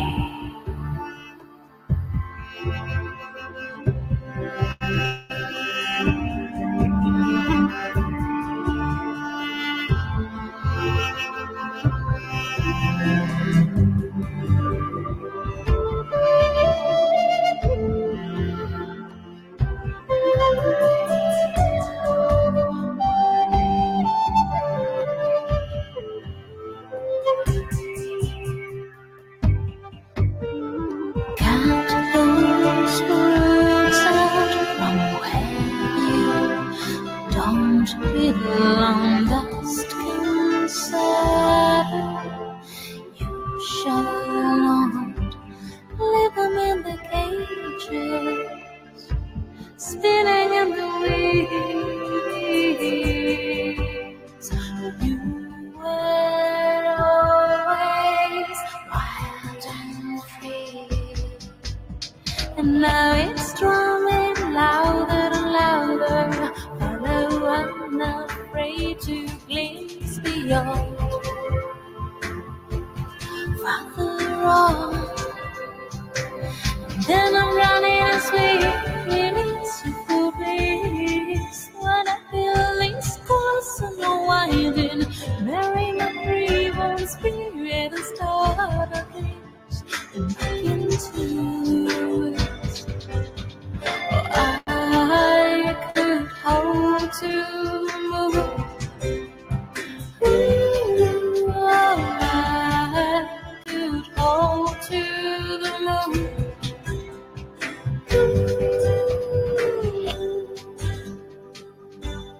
Feel the thrill of the wild side. Just feel the thrill of the wild side and keep on running. It's a long, long way. Yeah, beautiful. I must say, very, very beautiful. It's maybe one of my new favorites of yours. Oh.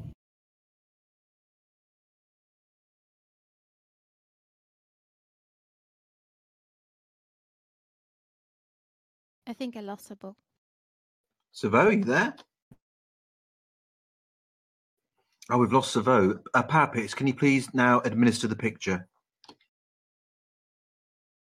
Yeah, it got too much for him. Never mind. I'm sure he'll be back in a minute. There's the picture. That's what Savo's up to at the moment. It's a gremlin. It usually happens when I'm around, ghosts and things like that.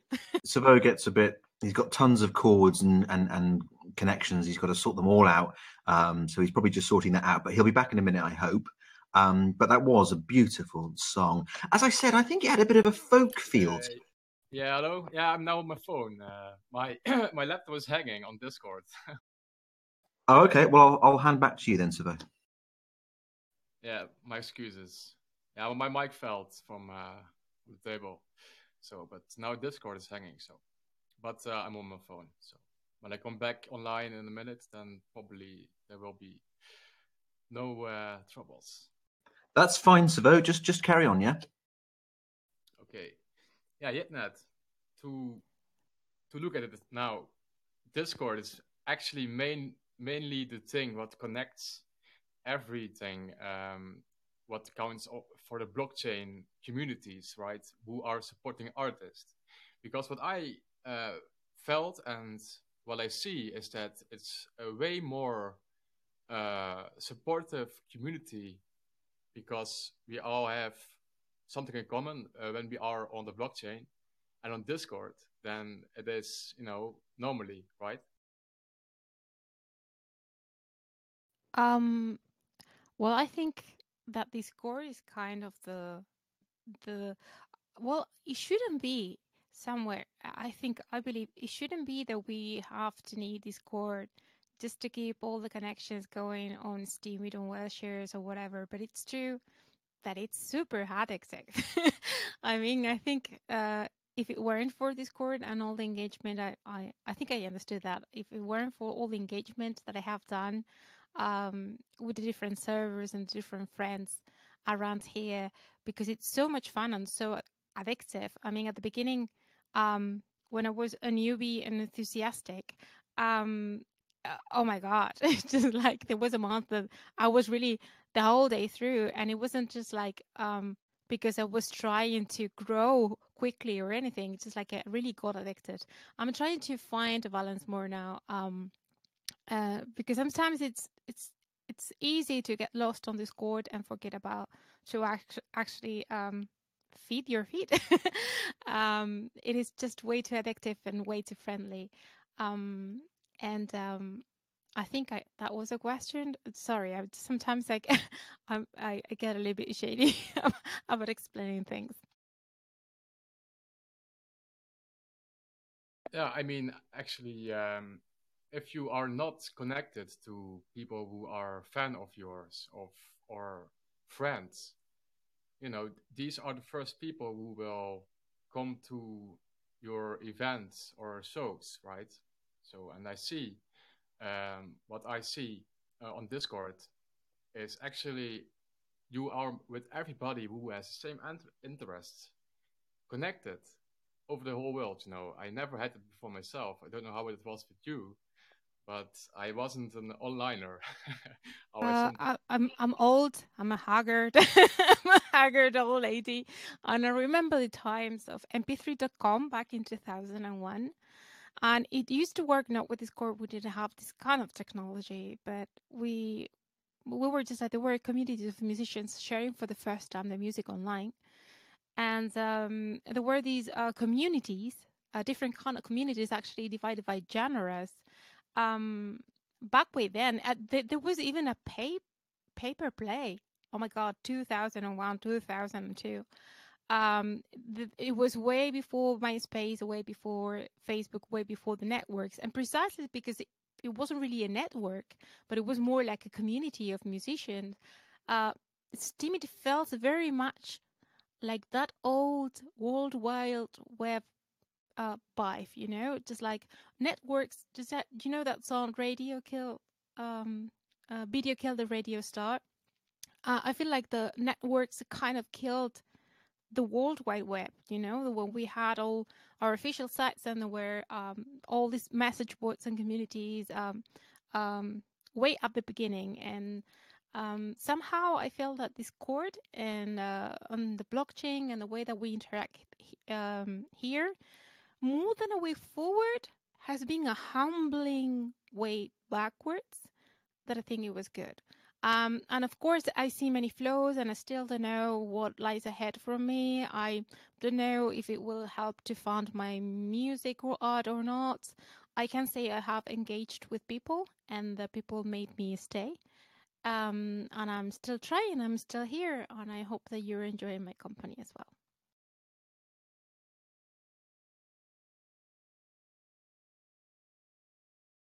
PowerPics, can you put the picture back up again? That was just like I finished talking and there was an awkward silence. And it was just like, what did I say? Freedom. I don't know. I'm sorry. No, don't worry. Savo is going to sort his mic out again. No, it was just like, you know, thanks for burying me. And everybody went silent. It was just like, okay.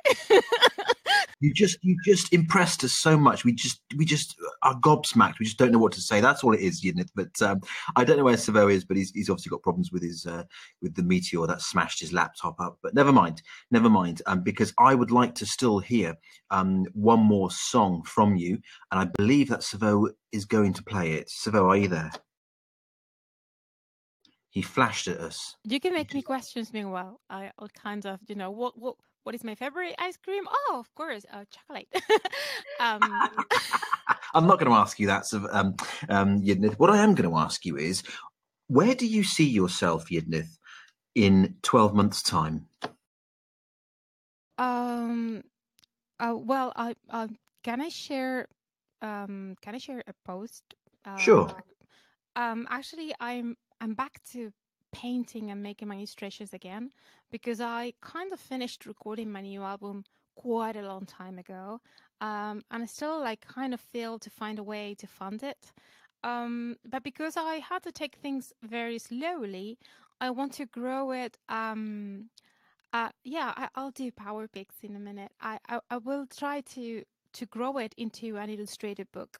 So there's going to be lots of tea, lots of coffee cups, and lots of painting in the following months. And sometimes when I go back to illustration, like I kind of get super absorbed, and then I stop drawing and painting for a while. So I don't know why it does work that way, but I feel like that is calling me. And I would like to see Fear No More, which is my third album, out and released in physical things with all those drawings again, just like the Underliving was, because the Underliving was as I have mentioned before, it was a Can book. we see some of your painting work, Yidnith?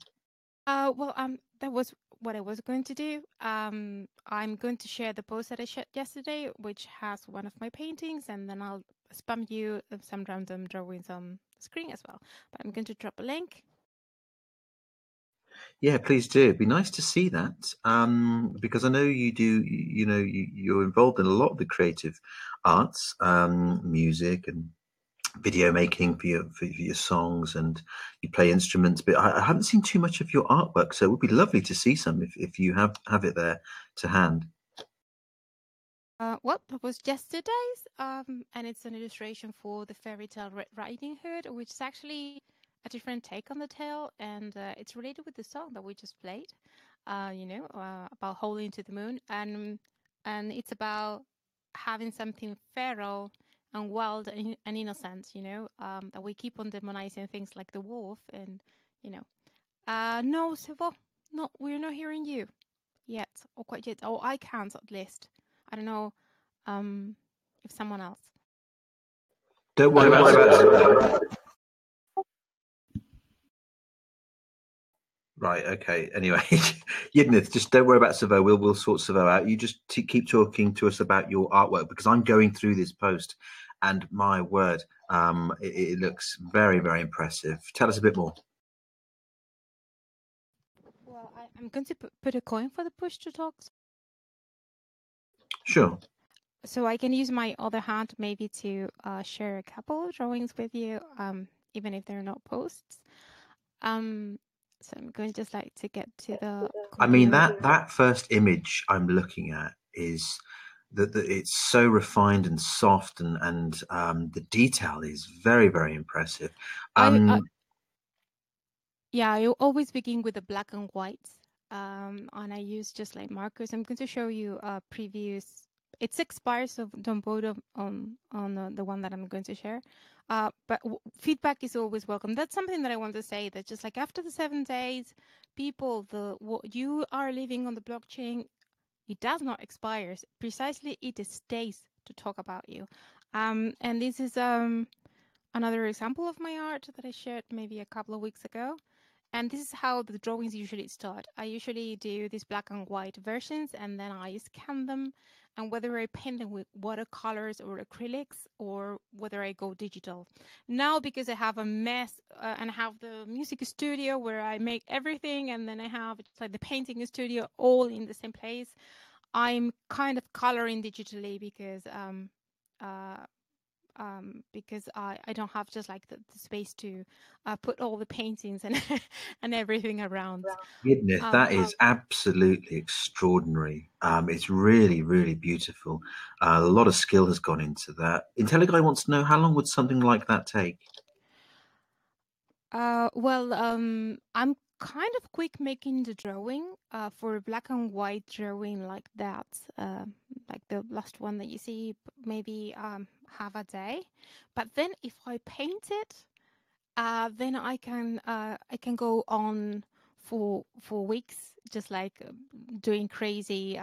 That's why you see, the one in color maybe looks a little bit more detail in painting, and it's because when you paint digitally, just like you color digitally, you have something really terrible, which is a zoom, and then you zoom and you're a perfectionist and you have to fix, and then you zoom again, and then you realize that you have been painting something that it's the size of an eye for a long time. And it kind of happens to everyone, or every artist in every field, that we fall into our own perfectionism. And I kind of want to get rid of that. I'm very picky about the collaborations that I've done. I'm very picky about getting involved in. I think always just like very protective about my work, about how it has to be perfectly polished to be shared. And now I found myself just like doing some random collaborations with my fellow Steamians and doing things that are very simple and video clips that are not super produced because I thought that it was just like collecting things on my shelves, getting dust. But Yidnith, where were you there? It looks gorgeous, that place. In the picture I've just put in the chat, where were you there? Looks like Hogwarts. Yes, actually, it's in England. It was an abode in England. England is a country that I have performed more times, maybe more than in Spain. So I'm really grateful to. That you have to what? England is a place you have to what? Performed concerts. Okay, performances. So we used to go. We used to go once or twice a year to make concerts in England, and you have a lot of beautiful boats and abbeys and things like that. They have wonderful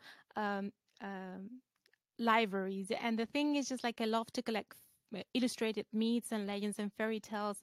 And I'm very fond of illustrators like Rackham, but actually it's from your country and such. So I love to go to old bookstores and kind of get inspired about that.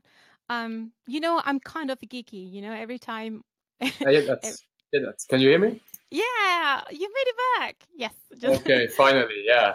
My excuse that I had some troubles here. I don't know what's going on with this. I try to entertain them, but there is no webcam. I can't do any striptease or anything to keep the public entertained.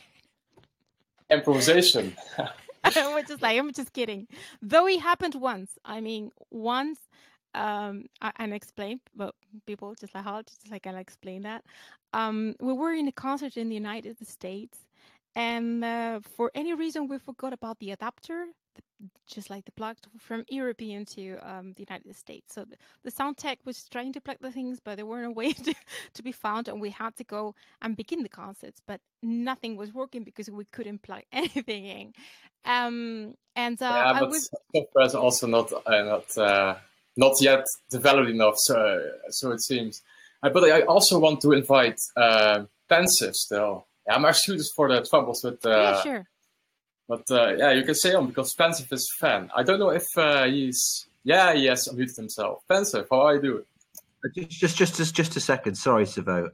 Quite an abrupt end to the conversation with Yidnith there. Are we not going to hear one more song from Yidnith? Can you not do it? Yeah, I can't play them now because I have everything off. It doesn't work. It doesn't. It doesn't work now. I don't know what's going on. But I also had 10 minutes of finding. I had wrong settings here and it worked, so it was super strange. And But I don't want to cut yet that off. I want her to stay on because I want to talk. But we're running out of time. That's all. Yeah, just go with the flow. Bring Pensive in. By the way, he's a friend, so welcome in.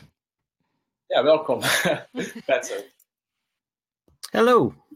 Hello. So we meet again here. Indeed, yes. We hop around. Yeah, the reason why was because I was impressed by your innovative way to add value to one of your projects. Can you tell us a bit about it? This being the charity jukebox, you mean? Yeah, very simple actually, but effective. Why I will tell you later.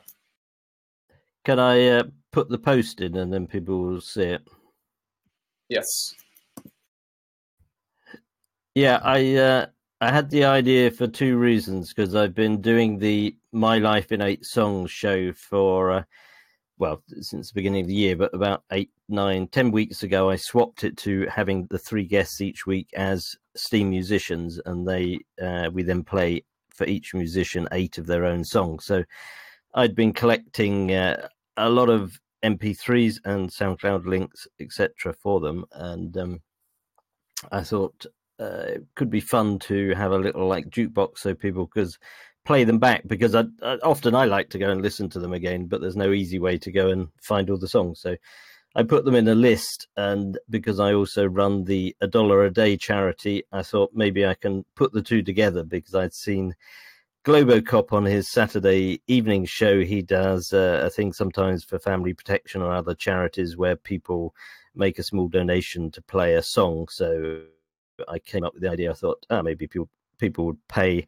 1 or 2 SBD or Steam to choose a song. And I thought the sort of fairest way of doing it would be if I split it 50-50. So people pay 2 SBD or 2 Steam, as they're more or less the same now. And 1 SBD goes to the $1 a day charity, and the other Steam or SBD goes to the artist whose song it is. And that way everyone sort of wins out of it, really. Yeah, I mean, this is promotion as well for artists, and this is where I found it was really interesting to say this to you, because I will have a whale coin as well with my stake, and I want to leverage it. And one of the things I want to leverage to is to have the best environment for everybody when it comes to music, right? So what you're now doing, people can request artists, but they have to pay for it. And I want to stimulate this promotion for artists. So I want to, you can pay them back with the coin for it, so they can also leverage a vote. And this is actually now becoming inter-chain, right? Yep. So yeah, what do you think about it? How have you been following the developments? Because you have been here on the show as well, one of the earliest shows. What's your impression now? It's an interesting one, because I tried this. This sort of came up by chance, because I had to, at short notice, change the format of my show today because of various reasons.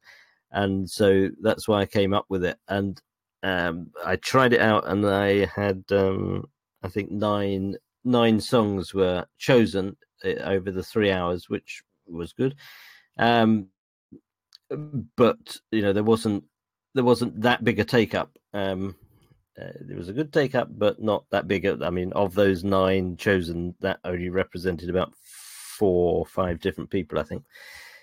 And any way to encourage people to participate more, and obviously if people get something back in return, that always encourages people to participate more. So the idea that they can get a coin back for donating, it has an interesting crossover between Steam and the other coin then. Yeah, it's Airplay coin. It's not yet functional, but it will come in the future. I already issued it. But the reason why these coins, in my eyes, will grow, and it's a good thing, because now, although it's I'm a musician, I'm always been doing music, and people know me for that as well. So, and with SMA, build a community as well, and promotion is one of the things that artists really, and yet that can relate. Really need. And it's a super saturated market, and this way is actually rewarding people to do it. And it is not rewarding musicians. Yeah, they get promotion, but there will always also be possibilities that reward musicians, of course, and like contests and more. But this is going in more direction. So actually, it's reaching out of a certain community to be able to to have use for to be used by everybody like this way, and I will look in the future more about to this kind of functions for it, and I just want to know how does it sound to you?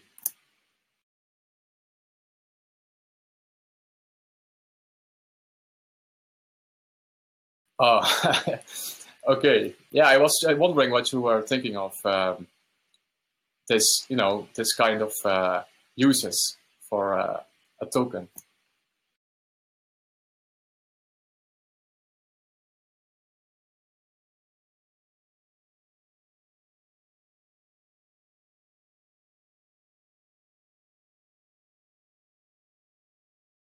You can also speak. Is that for Priscilla or for? Yeah, for Priscilla, because she's a musician, and it's here rewarding. Savo, I think Savo, I think some people aren't quite understanding what necessarily you're on about. Are you talking about this token that you're creating? Yeah. I was just explaining a use, and the use is because you have tokens for different communities, and it may look, because I've thought about that, if you that you serve one certain community with it only, but it can go further like that. It will grow active with other chains, and actually, sure. And your token is called Airplay token. Is that it? Yes. I love the name. I love the name. And how is it to be used? It's been used like, for instance, now Pensive has a concept where people are promoting musicians by paying Steam, and also with that supporting a charity. But the artist gets 50% and the charity gets 50%. And so how do you get access to these Airplay tokens? Do you buy them? They will be rewarded for images like Pensives. So people can really earn them in a way, and it's rewarding the support actually. And what I want to say is, you can have contests where musicians are earning and getting rewards, but that counts actually. Yeah, you have to reward the people who do these initiatives, right? Actually, to stimulate that they will keep doing it, and that there is a reward for it, as thank you or as appreciation. And it can grow very, very far. Initiatives like Pensives, for instance, have different goals, and one goal is for the musician. And have you done a post about your Airplay token? No, not yet. But I wanted to, because I found the talk with Intelliguy very interesting, and it's okay. So let's say you've given out some Airplay tokens. Let's say Pensive has given out some Airplay tokens to some people, some musicians who came on his show. What can they then do with those tokens? They can get votes on Whaleshares from my Whalestake in the future. Yeah, I have. Okay, so it's linked to your Whaleshares account, right? Got it. Yes. Okay, cool. And that'll be in. Yeah, I mean that should be vested quite nicely. Your Whaleshares account. Yeah, and I want to leverage it. I want to add in this way to the space and to the growth of Whaleshares, and to the in general for the community. So it's very exciting about it. I think it's great, Savo. I really do, and I love the name Airplay coin or token. I think it's fantastic, because that's exactly what artists are after, but they also want to get some reward for having their songs aired. So I think it's brilliant, and you're in a prime position to be pushing that token because of obviously the SMA community. Yeah, I've learned a lot, and there is a lot of available. There's a lot of things available when it comes to blockchain and getting rewarded for music, and that's great. And that can also be useful in a community, because you see, for instance, on Tune, all kinds of people have playlists, and that's also supporting each other, And I believe that it's always better to, because it's pretty competitive sometimes, especially in the back in the days. I mean, basically, it's a music curation token, isn't it? Basically, it is, and it is also a token for rewarding people who support. Well, this is Musicians. it. Yeah, absolutely. Anybody who gets some can get an upvote from you. That's fantastic. But it's nice that you are obviously targeting musicians. I think that's great because they need support. You know. Yeah, and it should stimulate people to support musicians as well. So it's not targeting only musicians. It's in general, it's basically everybody can get it rewarded, but it will come from musician sides, or from Pensive. Yes, well, Pensive. Have you finished your conversation with Pensive or not yet? Yeah, not yet. No. But Pensive. Is there something else? Is there something else you want to share with people? What is important? I was about to say, are we going to get any more music? It's not functioning. No, I have troubles here with the Discord. So. All right. Okay. Well, I'll let you finish your conversation with Pensive. Yeah, there's one other thing I was going to say. I mean, one other project I've started recently, just starting at the moment, is called Community Action. And earlier in the year, I tried a project called Sign Up 100, which is where I went out recruiting people to Steam as part of being a promo Steam ambassador. But of the 12 I got in the space of a couple of weeks, only 2 continued. And the problem with just recruiting people to Steam, as we all know, is, if you do the proposition, hey, blog and earn, it doesn't work. So now I'm finding ways where I can actually show a use of Steam rather than just sort of do the usual stuff, and targeting community organizations and charities and the like, and working with them to bring them onto Steam and to overcome all the hideous technical barriers that Steam presents, of difficulties of signing up and keys and all the rest of it. I sign them up through Steam Invite. I keep the keys until they're established in case they lose them, and then I'll convert if they get any money, if they do want to take it out, and so on and so forth. But I'd also been looking at the idea in Wales because I'd come across a couple of bands that were sort of half interested in it, of trying to treat them as, in effect, a community organization and sort of put a package together to bring them onto Steam. Because you sort of, to get people, getting people on Steam is one thing. Keeping them on Steam, as we all know, is way, way harder. And people need a lot of support, both in general technical issues and how to do it and all the rest of it. And the idea of, what do you need to give a small band, what incentives do you need to give them to make it worthwhile them coming on Steam and staying on Steam. And I think it's small bands obviously is worth targeting. If they're established and bigger, they're probably not going to find Steam that attractive. So yeah, I mean, that's one of the things I may extend the work I'm doing with sort of ordinary community organizations to see if I can do it for local bands as well. Yeah, because the onboarding of people is a main problem. It's what I hear a lot of times, and it's not only for Steam. It's on more communities which involve the connection actually with blockchain.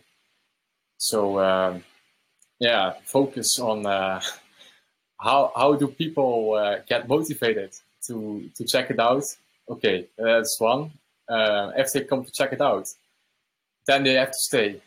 So, yeah, I think we all should think about it, that it will be mainstream. And the way it becomes mainstream is the way we can add to it and make it possible that everybody gets to know it by making it, for instance, easier, to get to understand, and therefore it's more possible in terms of finding ways. But I believe Discord is, for a lot of people now, one of the main things that we will stay, right? Yeah, I mean, it's a difficult place to keep people on. I was just reading some of the comments, but Steam has so many technical barriers to it. You've really got to be heavily committed to stay on it. And the 7-day payout, I find, is something that puts people off, particularly if they come from somewhere, obviously like YouTube or whatever, that has ongoing payouts, or anywhere else, because I guess Tune and Music Coin and all of those, the payout is continual. And so the 7-day payout is quite a barrier for people. Yeah, but I believe that doesn't really matter in the future if you keep making the differences, because like Whaleshares doesn't need to compete against Steam and otherwise as well. It's not needed. If there is space where everybody is active, then everything will eventually fuse in one way or another. So I believe really in multiple uses. And I think variation is good, because it's about growth in general, right? One quick question. Will Whaleshares, what will be their sort of payout, their reward model? Will it be the same as Steam's, or will it be different?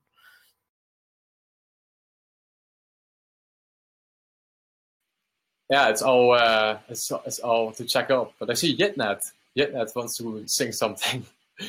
Yeah, but my excuses for the technical difficulties. But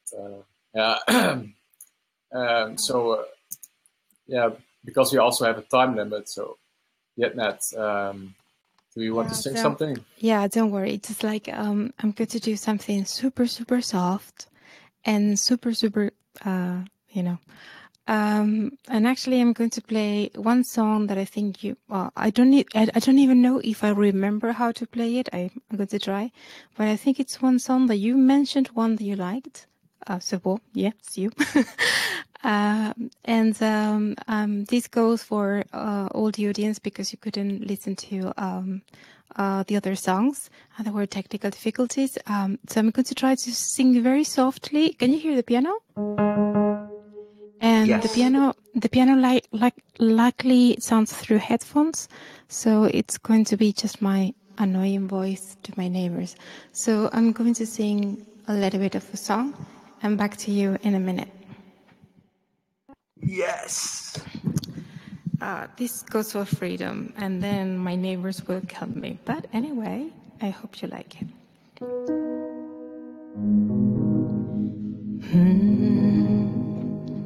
No,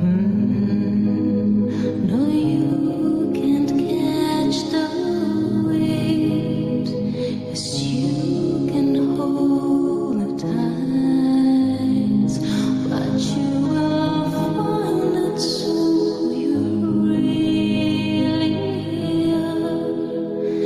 Keep on searching, afraid we'll hope to become. I'm still adjusting the volume, but there we go. And hold strong, stand still, and don't be sad. And hold back that timidity that you alone.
notes because I had to sing very quiet, but I really hope that at least felt a little bit of music, the cup of lucky music.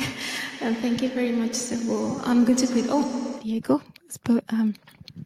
I had to sing very softly. I'm so sorry.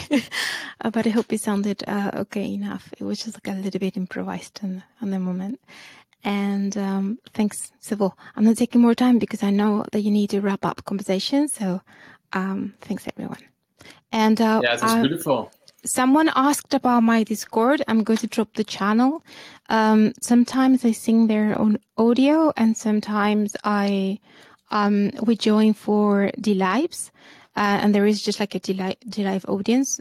I haven't D-Lived in 2 weeks, but you can actually see the concerts on D-Live, and we gather on my Discord. So I'm going to drop the link and not taking more time. Yeah, thank you, Jetnet. Salah, it was really, really, really great. Really beautiful voice, and live always. But I can't believe, Savo, she sung live. Can you? Yeah, I've seen it more often, I think. But you can check it out on her D-Live as well, she said. So you can check her playing live. But I want to also... Oh, what, Savo? Go on then. I want to also thank Panzer for coming here. And excuse for my difficulties here. It was set up okay, but all of a sudden, I don't know, Discord screwed me. No excuses. But yeah, back to you then, Freedom. Thank you very much, Savo. That was awesome, Yidnith. Thank you for that. What I was just about to say was that Savo sent over to me, as he always does, a post, stuff he's going to be doing in the show, and I type it up into the post. And he questioned whether or not you would sing live. And I didn't think he would, actually, because of the neighbours issue. But I'm so pleased you did. It was fantastic. So thank you very much for that. Real treat. And thank you, Pensive. Good to see you again, sir. And good luck with your initiatives. I hope you become more involved in the Whaleshares community, especially as we move to that launch of the new chain. I think you're going to find it a useful platform for you, and we've spoken recently, so I will help you out with some, we're trying to get access to the pre-launch stage. Right, guys, I'm going to wrap up, obviously, with a little bit of cruel curation. Why not? It's a bit of fun, that's all. It's nothing serious, but it is nice. I think most of you know how this works now. I know, Crystal Human, it's shocking, isn't it? How could I possibly do such a thing? Cruel curation, but never mind. It's not as bad as it sounds. For those of you that don't know, I'm just going to ask a few people to present a post, and then I want you guys to rate it. The rest of you to rate the post A to F, please. I want you to grade it and see what you think.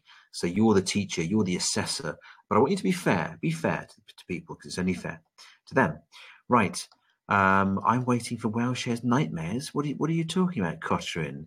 Whaleshares and nightmares? Those words don't go together. What are you talking about? Anyway, I'll come back to that later. Who can we pick on first then? Yeah, Crystal Human, do you have a post?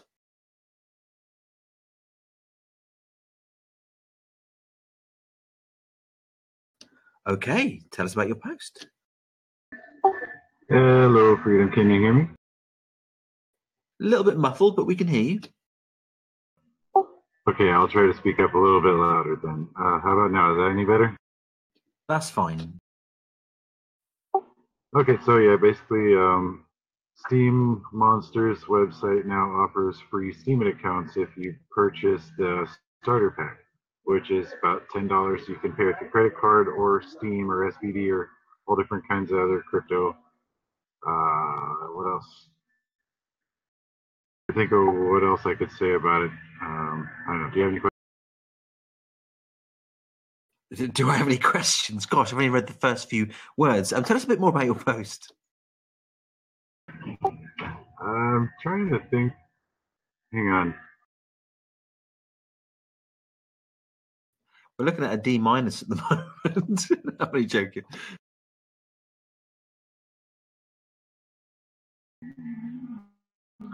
My laptop is really difficult to do more than one thing at a time. So if I'm not staying on this window, there's a good chance it'll freeze. That's the problem. So I can't really go look at my post and get ideas of what to say. So Basically, that's it. It's just the whole post is about that. You can get a free account and your Steam Monster. So it's a good way to get your friends or whoever interested in a Steam account that may not have wanted to do it before, but hey, they get some cards with it. So it could be a better deal for them. You never know. Yeah, I think people who are after additional Steam accounts would be interested in creating a free one, thanks to Steam Monster's website. Definitely. How did you learn about this? It's actually in the Discord, and I just happened to notice that Matt, the lead developer for Steam Monsters, had been talking about it. So I decided to make a post about it with a little bit of a tutorial so that people that might not be as familiar could maybe get a free Steam account or just buy some Steam Monsters. And did you create an additional Steam account using this way? No, I have plenty of them already. I didn't need one, but I figured, it'd be good to show them. And I gave somebody a good idea for a new name on there. If you're looking through my post, there's a pretty... Yeah, I think it's, as I say, it's a nice way to create an additional Steam account free of charge. Indeed. Okay, good stuff. Anything you want to say lastly?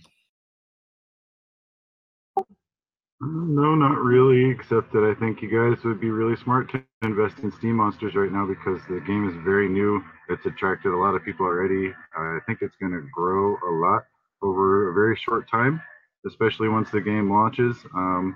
You could win a lot of money. Agrod was talking about you could win $1,000 in Steam or SBD for winning the gold card tournaments. So that's a big potential for people if they have these cards now. Because if the price goes up later, you're going to be kicking yourself in the butt for not having bought them early. Yeah, okay, absolutely.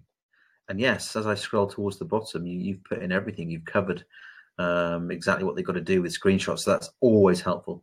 Good stuff. Okay, there we go, guys. That's the post. Grade away. What do you think? A or F or anything in between? Thank you, by the way, Freedom. I really appreciate that. You're welcome, Crystal Human. If I heard you rightly, you're a bit muffled, but you're very welcome. Well, you've had all A's so far, so you're not doing too badly at all. A and an S. I'm not sure what Steam Dan is. S wasn't part of the grading criteria, but hey, why not? Unless he's doing the plural of A's, who knows? Another A there. F for fantastic. Oh no, unfortunately, F is not the letter we're looking for, but never mind. Some more A's coming through there. Satisfied. Triple A from Snecky. Wow, she really likes it. I'm pretty sure Crystal Pacheco would like it. Yeah, she gave it an A. Okay, good stuff. Thank you very much for that. Right, I'm going to move on. Who can I ask? Sweeney Guy, have you got a post? I've got something. This is essentially a love note that I wrote the blockchain last week. I have been so incredibly inactive the last couple of months. Life has been a fucking flurry. I'm now working over full time. I'm working like 60 fucking hours a week on third shift, no less. I'm working midnight to like 9 o'clock in the morning, which leaves me very unavailable for pretty much everything, family life included. So Steam has kind of taken a back burner, and that upsets me at my core. I got Steam tattooed on my hands, so to be in a situation where I'm so incredibly unavailable, it hurts my soul. Steam has been such a great source of happiness to me for the last like 16 months. And life has gotten ahead of me. I put a lot of faith in being here and earning the money that I was earning on the posts that I was writing. I stacked up some cash. I quit my job. I was like, okay, I can I can give myself a paycheck for a little while. Everything's going to be cool. And I'll just keep posting and it'll build up. Well, I quickly ate into that. And now I'm back to having to work a full-time job. And the one that I have chosen really, really works. It's getting me caught up in life, but it leaves me very unavailable. So this was just a little love note that I wrote to Steam. I'm so sorry that I'm unavailable, but I'm working on it. I'm going to be back soon. There's someone crying. Yeah, they're crying because it's so sad that I can't be here posting anymore. Can you give me just one more second? Yeah, the post is just a kind of. I miss you, Steam. I'll be back soon. You'll recover. I'll recover. We'll both be better in time. Yes, but it's funny because I haven't. Yeah, it's still letting votes in. I know, but not for very long. Yeah, because I haven't seen you for a while. Although at the moment, Cotterin is covering my Promote Your Post shows. But I know you're a fan of the Steam blockchain, and I know you're contending with other matters in your life, and you're working tons. It seems in a fiat job, but Steam isn't going anywhere, and Whaleshares certainly isn't. So I think it's only a matter of time before you're back. Because I think you maybe this time away could perhaps refresh and recharge the batteries. You might come back with a new sense of momentum and fresh ideas, perhaps. That's kind of the hope. I'm still working in behind the scenes on the Steam House and getting the website and everything ready. I hope to, that the plan has always been for the Steam House to be my fiat job. I realize that I can't sit at home and post on Steam all day and make all the money that I need. But at the same time, I want my real world activities to connect to what I really, really enjoy doing at home. So yeah, I'm trying really hard on the back end to kind of build this business in the real world and turn that into my fiat job. But until that kind of all gets rolling, then PowerPics, I've honestly really, really debated a brand name change essentially to something like the Blockhouse, because it's a blockchain-centric makerspace and not necessarily only based on Steam, where Steam is kind of where it all came from. I totally understand. Keep it universal. I've totally debated a brand change, and that may be part of the new plan. I'm working on things to come back, bigger and better than ever.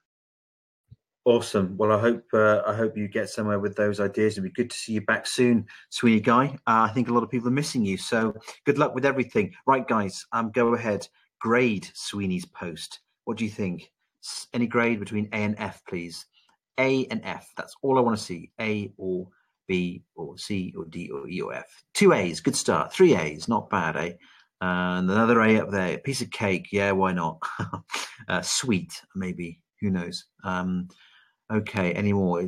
I like it. It's an A, very from the heart. It is from the heart, Intelliguy, absolutely. But Sweeney Guy always does, I think, often. In fact, almost every post writes from the heart. Even his science posts, which I really miss, but hope he can get back onto it. T for the tattoo is dope. Yeah, absolutely. Well said, Fruja. Okay. S for Steamhouse, A. Okay, good. Lots of good grades there. Right, I'm going to pick on Crystal. Crystal's always got a post. Crystal, are you there?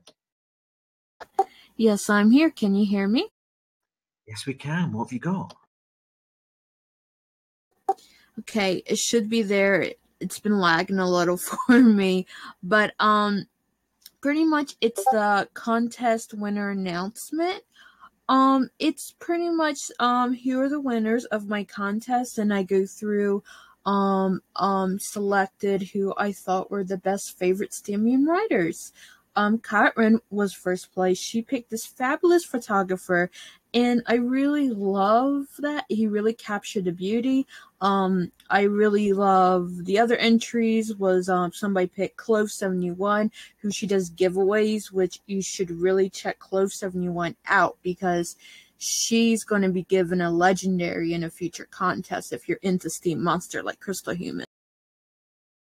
So yeah, that's pretty much it's the winners for the post, and I gives a little shout out. I put the latest who everybody was picked, all these great content writers, and hope you check them out. Yeah, this is great. I do like your contests, Crystal. I see she also won a Steam Monster card. Wow, you were giving them out as well.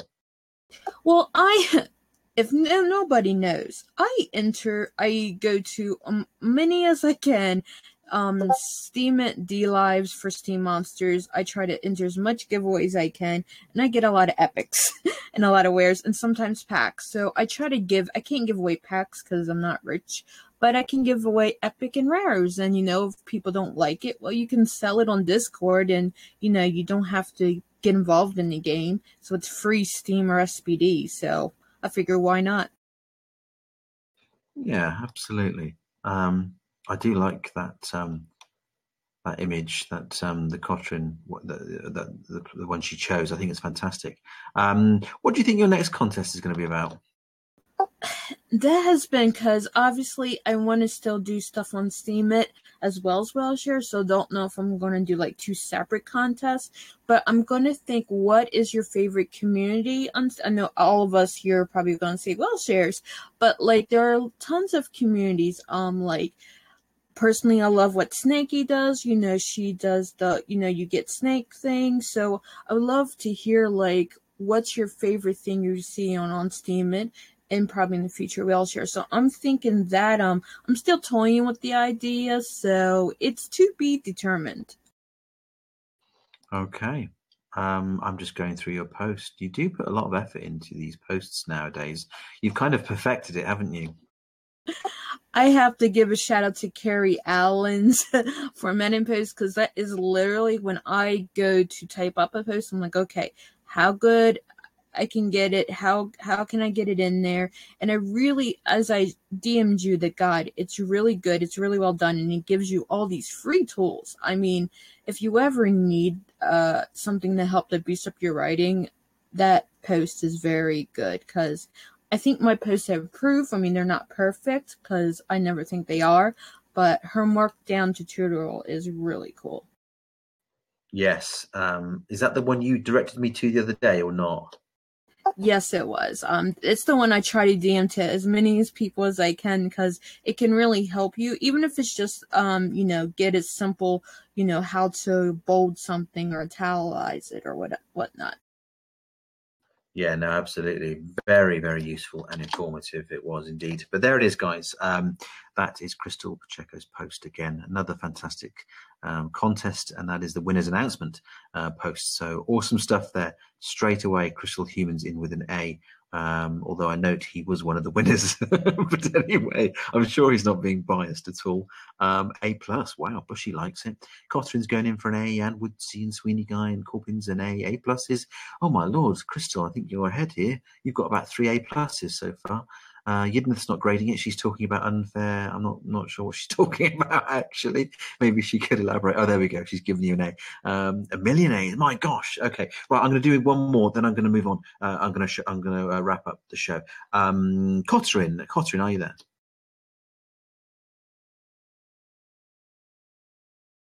Yes. Sorry, I forgot to unmute myself. Have you got a post you'd like to share with us? Oh, you have. Cool. Yeah, this is one of the contests, the only contest that I'm running on Steemit, and Subov was, it was Subov's idea to run some community contests for Whaleshares before the pre-launch, so that we can get more people on board. And I reached out to Crazy Krista and asked her to sponsor these contests, and she kindly agreed. So since I do mostly food photography, so I decided to go ahead and do cooking contests, like food, and I think Savoy is doing like music, lyrics contest. So I think it's cool that people can just in little like Steemit pockets run little contests and hopefully spread the word about Whaleshares, about the new chain, and get the people excited. Oh, okay. So in relation to the cooking one, are you saying they've got to cook up a dish? How does it work? Tell us. Well, I didn't want to make it too strict for anybody, or just make them cook some particular kind of dish. So basically, what I said they had to do is just prepare whatever they feel like eating, and I guess say that this meal was inspired by Whaleshares. Just basically be creative and I don't know, just cook something what they can think about while thinking about Whaleshares. Basically just being creative, and we're going to take it from there. Very nice. Okay. When did you put this post up? Have you had any interaction? I think I made this post a couple days ago. I forget which day it was. Probably was Tuesday or something. And so far I haven't gotten any interest, so I thought your show would be a good platform, like promotional platform forum for me to promote it a little bit. So maybe people will get pumped up. Oh, I like it indeed. It's great that you're doing something like this, Cotterin and Savo, because we need more stuff like this to get the word out. But awesome post. Okay, when's the last time people can enter? The last day is August 21st, just one day before the second pre-launch phase. I wanted to give them as much time as possible so we would have more contestants. People who can submit their interest. So there is quite a lot of time for them to prepare, to think what they want to write and do. And as a prize, we have 2 Whaleshare accounts as prizes. Awesome stuff indeed. Okay, guys, go ahead, give us your grades. I love those cherries, man. I've got some melon in the fridge, and I'm going to have some after this show because I'm going to eat healthy. Because those cherries have just reminded me to eat healthy. So thank you for that. A+, okay, getting some A's again. People are being very generous tonight. That's what I like to see. Another A there, big A there. I like that one in the box, white. Effort's gone into that A, Crystal Human. Well done. Oh, it's not cherries, cranberries. Well, what? Oh, I'm not a big fan of cranberries. Oh dear, that's a shame. Never mind. Krista keeps pouncing on people. She can't do Z+, A, my word, all sorts of grades there. F for food, that's a good score, yeah? Kind of is, Sweeney Guy, but not always. Okay, there we go, guys. There we go, indeed. I'm just going to hang on, bear with me.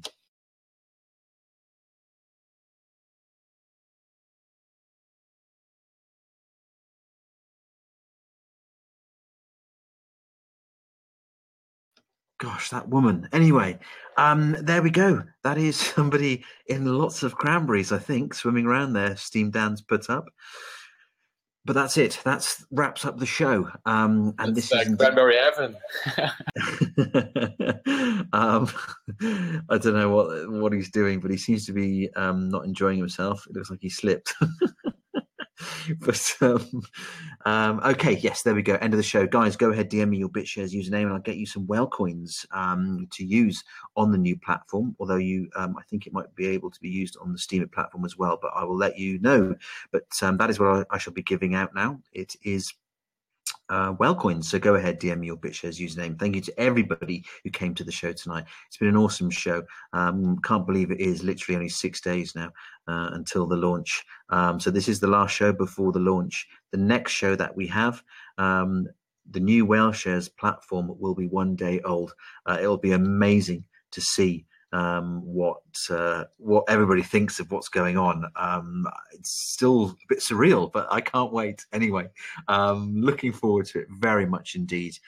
Thank you, of course, to my contributors who've done a great job tonight. PowerPics for his fantastic news updates, Savone his music session, and of course to Intelliguy, who stepped in again at the last minute for Crypto Chat, and what a great guest he was. Thank you to my victims on community curation. So inappropriately named that, but anyway, great show, guys. Until next week, then. There's the Hispanic. Oh, I must thank Yidnith again and Pensive, of course.